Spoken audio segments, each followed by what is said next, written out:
e nós vamos falar sobre o livro recém-publicado do Marcelo Mário de Mello, poeta, escritor, jornalista e ex-preso político, o livro Literavida, Histórias e Casos, que eu estou acabando de ler aqui. Oi, Marcelo, prazer em recebê-lo, viu? Vamos falar do seu livro, bom dia. Bom dia, Marilu, é um grande prazer estar aqui com vocês, falando de Literavida. Vamos começar já pelo nome do livro mesmo, né? Literavida, Histórias e Casos. Conta pra gente aí, explica o Literavida. Olha, Marilu, eu tenho publicado livro de poesia, publiquei vários livros de poesia, livros de jornalismo, fiz o perfil parlamentar de Josué de Castro, de Davi Capistrano, fiz um livro sobre as intervenções de Davizinho Capistrano na área da saúde, etc. E não tinha publicado nada que não fosse poesia. Então, é o meu primeiro livro de prosa poética. Aí eu juntei tudo que não era poema. Relatos de casos, texto de realismo fantástico, indagações da infância, e nisso tem a parte política, que é histórias cômicas dos comunistas de Caruaru, também histórias de humor que rolaram durante a ditadura, sob o título de Riso nas Trevas, né? Muita coisa humorística ocorre mesmo sob o terror. E o período que eu passei na prisão, 8 anos, 43 dias e 19 horas, entre a Casa de Detenção do Recife, 2 anos, e a penitenciária de Itamaracá, eu também colhi histórias curiosas dos presos comuns e dos presos políticos. E juntei tudo isso, dividi em 7 capítulos e publiquei. Literavida, Histórias e Casos. E também tem texto de humor pelo meio. Exato, falando... Eu li tudo na medida que fosse um relato que relatasse uma situação, eu juntei. E dividi nesses capítulos e dei o livro Literavida, Histórias e Casos. Muito bem. Falando nisso, falando em humor, para quem está no rádio, né, Rádio Brasil Atual, não está vendo o que está exatamente ao lado, né, ao seu lado aqui, um círculo, está escrito poesia, prazer, amizade e humor na conjuntura que for. Aí eu sou discípulo do Barão de Itararé, Aparício Torelli, viu, Marilu? Eu me considero discípulo de Aparício Torelli, o Barão de Itararé, que era comunista humorista, situação em que eu me enquadro. Entende? Lembre-se que o Barão de Itararé, nos anos 30, combatendo o neofascismo da época, que era o integralismo, escreveu um artigo contra os integralistas. Um grupo de oficiais da Marinha entra na redação do jornal, cobre ele de porrada e obriga a comer o artigo. Quando os caras saíram, ele botou a plaquinha: entre sem bater. Esse era o humor do Barão. Agora, você falando aí de vários casos, né? Agora, eu vou entrar numa questão aqui, eu achei assim, extremamente delicada, né? Delicado o que você fala, a fada, né? Quando você conta aqui a fada, e você dedicou a sua sobrinha aqui, a Beatriz Medeiros, eu achei tão importante a gente colocar essa mensagem aqui, e vou deixar para você falar, porque a gente está falando aqui para muitas pessoas que são militantes, né? São pessoas que sempre são solidárias aos problemas dos menos favorecidos, das pessoas mais pobres, sempre no sentido de ajudar, né? E a própria tua essência, né, Marcelo? Você sempre está querendo realmente ajudar mesmo a construir um Brasil melhor durante toda a tua trajetória, mas é preciso também olhar o belo, né? Eu queria que você falasse sobre o que você dedicou aqui à sua sobrinha, a fada. Acho importante essa mensagem. Marilu, é que existe o sofrimento do povo, e dentro desse sofrimento do povo existe um grande impulso de solidariedade. Você vê quando caem barreiras, quando existem alagamentos, incêndios, existe um mutirão espontâneo nas comunidades que se organizam. Então o povo tem uma solidariedade visceral, assim, entendeu? Uma coisa de ajuda ao próximo. Antes de chegar socorro, de chegar defesa civil, bombeiro, o povo já está se ajudando entre si. Então, existe essa corrente solidária no povo. É preciso não desconhecer isso. Claro que em toda comunidade tem meia dúzia de bandidos. É uma minoria. Agora é necessário enxergar essa onda solidária que existe no povo. E eu acho que é a partir dessa onda solidária que existe no povo que a gente vai construindo uma solidariedade maior também, que é uma solidariedade política, de construção de instrumentos de democracia, de intervenção na sociedade civil, etc. Tem que partir dessa primeira onda do impulso da ajuda ao próximo. Entende? Então, eu trabalho muito com isso. Eu acho que há uma coisa positiva nas populações, no povo, um impulso de ajuda. Então, eu sou muito sintonizado com... E aí eu criei figuras de ficção que estimulam isso, inclusive nas crianças. Eu criei a fada que ajuda, eu criei a mãozinha solidária, é a mãozinha carimã, é uma mãozinha que está de plantão. Quando vê alguém ajudando, uma pessoa atravessando a rua, um velhinho que o óculos cai, ele tem dificuldade de se erguer para baixar, a mãozinha solidária vai lá. Você começar a despertar nas pessoas a importância dessas pequenas coisas de ajuda, senão as pessoas ficam insensíveis. Então, eu trabalho muito com isso, com a ajuda possível. A gente tem que partir do impulso natural do povo de ser solidário e ajudar uns aos outros, para construir instrumento da solidariedade maior, que é o bloco democrático popular, para derrotar essa coisa torta, esse sistema capitalista que vive oprimindo o povo. Para mim, tem que partir do impulso natural do povo, nas comunidades, entendeu? Por isso, os militantes têm que estar nas comunidades. Opa, eu já entro aqui com inveja dos urubus, né? Eu acho que você dá um recado muito importante também com inveja dos urubus em relação à militância de esquerda, inclusive, não é isso? Pois é, porque, veja bem, há uma tendência que eu acho que é o nó cego da esquerda brasileira e a grande fragilidade, Marilu. Nós não tivemos maioria para aprovar a anistia geral ampla e restrita. Nós não tivemos maioria para aprovar emendas às diretas. Nós não tivemos maioria para impedir o impeachment de Dilma Rousseff. Nós não podemos impedir a reforma da Previdência Trabalhista, porque nós não temos maioria parlamentar. A gente elege um prefeito, um governador e um presidente e não tem maioria parlamentar. E por que não temos? Porque não temos inserção nas comunidades onde vive o povo. Quem vive inserido nas comunidades fazendo mal são os cabos eleitorais, são os bandidos, os milicianos e os pastores agregados ao poder econômico. Vive fazendo trabalho de base ao modo deles. A esquerda tende a viver nas entidades, na diretoria da entidade, na Assembleia Geral, na manifestação de rua, mas não está inserida nas comunidades onde o povo mora e vive. Esse é o nosso buraco, esse é o nosso nó cego. E a gente, enquanto nós não resolvemos isso, nós ficaremos escravos do centrão. Elege um presidente, elege um governador e não tem a maioria parlamentar, que depende da inserção nas comunidades. Para mim, esse é o grande nó cego da esquerda brasileira. Nós somos a única esquerda da América Latina que não botou o torturador no banco dos réus. Pronto, anistia prévia, isenção de culpa dos torturadores. É esse o exemplo no Brasil, devido a essa nossa fragilidade. Então, não podemos ser arrogantes. Não podemos ser arrogantes. Temos um grande atraso perante a esquerda da América Latina. Um grande atraso. E só tapamos esse buraco trabalhando nas comunidades, junto à solidariedade espontânea do povo e construindo mais instrumentos. A minha posição é essa. Continuo sempre cidadão de esquerda, desde os 16 anos de idade, tenho 78, mas tenho essa visão crítica. E já assisti a todas essas derrotas que nós tivemos, porque não tínhamos a sustentação de uma base parlamentar que depende da inserção nas comunidades. Esse é o nó cego nosso.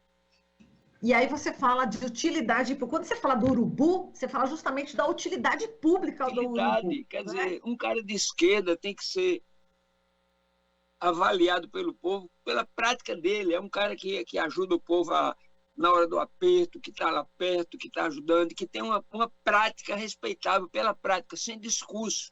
Aí eu digo assim, que todos digam e que ninguém coloque. Não faça colocação, não. Fale feito gente. Fala a linguagem do povo. Pronto. Exato. E você dedica também aqui o seu livro, né? Você traz aqui relatos, né? Histórias de figuras, né? E eu queria que você falasse, né? Entre essas figuras, né? Que você destaca no seu livro, qual que você pode falar para a gente um pouco? Eu destaco Severino Aguiar, que é pai de Ivan Aguiar, um dos meninos que foram fuzilados no dia do golpe de 64 no Recife. Ivan Aguiar tinha feito vestibular de engenharia. E quando a gente estava na passeata, se dirigindo ao Palácio do Governo para dar apoio a Miguel Arraes, fomos fuzilados. E morreu Jonas, Barros e Ivan Aguiar, filho de Severino Aguiar, que morreu com 94 anos, na época, como o comunista mais velho do Brasil. Na época, ele era mais velho que Niemeyer. Um velho militante comunista, todos os filhos comunistas, um homem pacífico, tratável, pacato. Então, dediquei a Maria Augusta Capistrano, mãe de Davizinho Capistrano, a René de Carvalho, viúva de Apolônio de Carvalho, a grande pintora Teresa Costa Rego, companheira de Diógenes Arruda Câmara, e há uma série de militantes do movimento popular, Manuel da Conceição também, Dom Evaristo Arnes, o cardeal e o comunista Luiz Maranhão, pessoas comprometidas com a luta popular, sempre que militantes, pessoas comprometidas vão morrendo, todo livro que eu publico eu vou dedicando a eles. Até o fim da minha vida, que eu espero que seja nos meus programados 123 anos, festa funeral para a qual vocês estão convidados. Estou apenas com 78. Tem chão ainda, Marcelo. Agora vamos falar aqui de você também, né? Nesse livro você enaltece o belo, né? Então você fala, a gente precisa lutar, a gente precisa ajudar, tudo isso. Só que a gente também não pode deixar de reverenciar, né? O belo, o céu azul que eu estou vendo aqui nesse momento. Enfim, o ar que a gente respira. Eu queria que você falasse sobre essa sensibilidade e o quanto é importante também para as pessoas que estão aí na luta, né?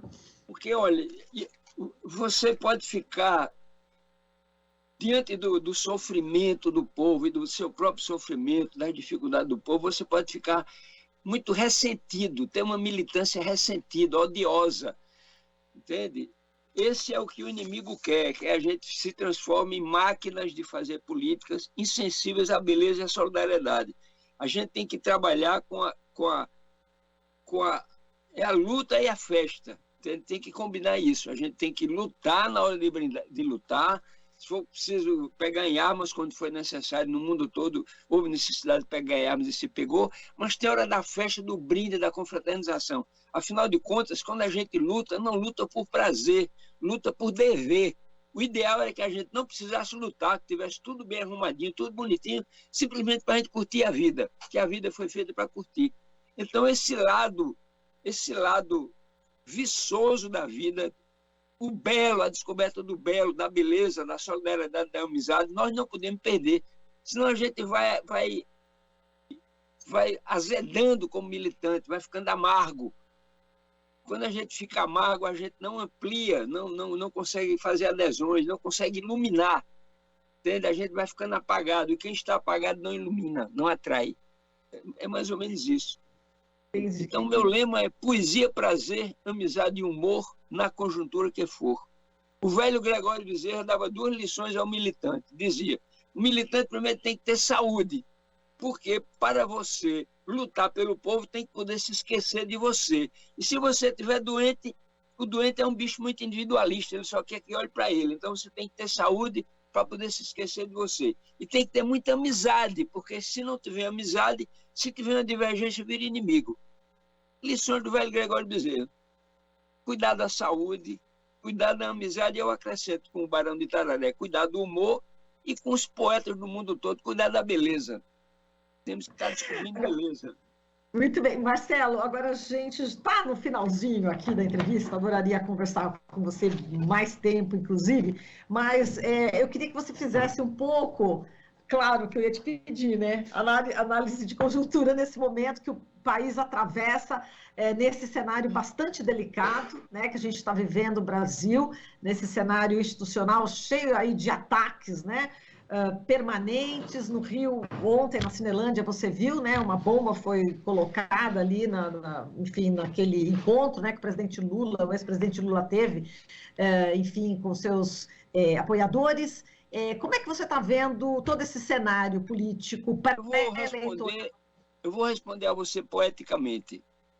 Impossível não olhar os olhos ante o desfile da catraca da morte, águas arrastando, barreiras soterrando casas e corpos, incêndios, devastações, invasões e assassinatos com a cobertura oficial fazendo passar a boiada assassina. Impossível não clamar para que as lágrimas de luto se façam águas de luta, fontes, cachoeiras, inundações e dilúvio para destronar do poder a quadrilha neofascista que governa o Brasil. impossível não exercer o esforço diuturno para, nas próximas eleições, derrotar o chefe dessa quadrilha logo no primeiro turno. Deu para entender aí, Marcelo, muito bom. Agora, onde é que as pessoas podem, como as pessoas podem adquirir aqui o seu livro, Literavida, Histórias e Casos? Daí o Olha, serviço. eu pedi que você, pelo meu e-mail, pelo meu zap, 98151-1944, é o meu zap, 81, né? E o meu e-mail, marcelomaiodemelo@gmail.com. Tem o Pix, entende? Manda o Pix e eu mando o livro pelo correio. Se você puder divulgar isso, você tem aí o meu Pix, o meu e-mail, o meu zap, eu lhe agradeço muito, se puder divulgar isso. Eu mando pelo correio. Tá certo, maravilha. É diretamente com o autor, então, gente. O livro diretamente com o autor. Histórias, direto. marcelomaiodemelo@gmail.com, né? Agora, o seu telefone, o seu zap, o código aí de Recife, qual que é? 98151-1944. Sim, esse é o número seu, né? Agora, existe o código, deixa eu ver aqui, vamos ver aqui o Marcelo. O código é 81. 81. Recife então, 81. Código 81-98151-1944, é o telefone, é o zap, o e-mail, todas essas informações, inclusive o Pix, a gente vai deixar depois. O Pix é o meu CPF, é 244-353-17400. Pronto, quanto que custa o livro? Custa R$35. R$35. Então tá, todas essas informações, quem não conseguiu pegar, eu vou ajudar da seguinte forma. Nós vamos postar, geralmente a gente posta as entrevistas, as reportagens, no YouTube da Rádio Brasil Atual e da TVT, no setor de vídeos. Vai estar no Cortes TVT também, mas se de repente não tiver, corre lá para o YouTube Rádio Brasil Atual, setor de vídeos, tá ali a postagem, e eu vou deixar tudo prontinho ali, com o telefone, com o e-mail, com o Pix do Marcelo, para você conseguir adquirir esse livro que eu estou adorando ler, estou quase terminando o livro Literavida, Histórias e Casos. Marcelo, muitíssimo obrigada aqui pela sua participação, volte sempre, um beijo para você, meu querido. Beijão, muito obrigado, e se atreva, atreva! Opa, vamos embora! Falamos aqui com o Marcelo Mário de Mello, poeta, escritor, jornalista, ex-preso político. Ele acaba de lançar o livro Literavida, Histórias e Casos. Você está ouvindo Jornal Brasil Atual. As notícias que os outros não dão.